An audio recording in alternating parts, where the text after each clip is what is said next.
Құрметті сыртқы экономикалық қызметке қатысушылар, естеріңізге сала кетейік, 2020 жылдың 31 желтоқсанынан бастап тауарларға ілеспе жүк құжаттарын ресімдеу бойынша пилоттық жоба іске қосылады. Тауарларға ілеспе жүк құжаттары бұл тауарға ілеспе құжат. Ол электрондық шот-фактуралар ақпараттық жүйесінде электрондық нысанда ресімделеді. Сыртқы экономикалық қызметке қатысушылар үшін Еуразиялық экономикалық одақ елдерімен тауарлардың экспорты мен импорты кезінде тауарларға ілеспе жүк құжаттарын ресімдеу қажет. Маңызды сәт. Еуразиялық экономикалық одақ елдерімен шекараны кесіп өткенге дейін тауарларға ілеспе жүк құжаттарын ресімдеу қажет.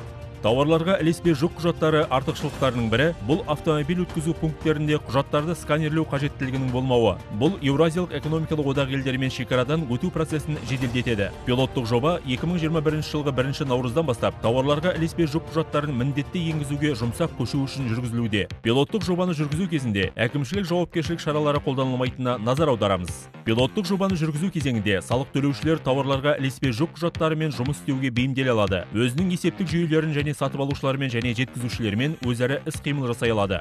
Тауарларға ілеспе жүк құжаттарын ресімдеу үшін не қажет? Біріншісі, халыққа қызмет көрсету орталықтарынан электронды цифрлы қолтаңбаны алу. Екіншісі, электрондық шот-фактуралар ақпараттық жүйесінде тіркелу. Үшіншісі, электронды цифрлы қолтаңба көмегімен электрондық шот-фактуралар ақпараттық жүйесін пайдалану туралы келісімге қол қою.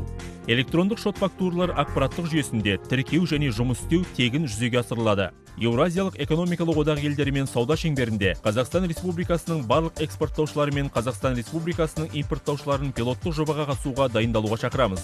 Сондай-ақ пилоттық жоба акцизделетін тауарларды өткізу және өткізу кезінде дүниежүзілік сауда ұйымының алып қою тізбесіндегі тауарларды және электрондық шот-фактуралар виртуалды қойма модулі арқылы жазып берілетін тауарларды өткізу кезінде тауарларға ілеспе жүк құжаттарын ресімдеуді көздейді. Барлық сұрақтар бойынша Қазақстан Республикасы Қаржы министрлігі Мемлекеттік кірістер комитеті колл орталығына мына телефондар арқылы хабарласуға болады: 1414 немесе 8701 707 1411 немесе телеграм-канал СНТ Импорт Экспорт.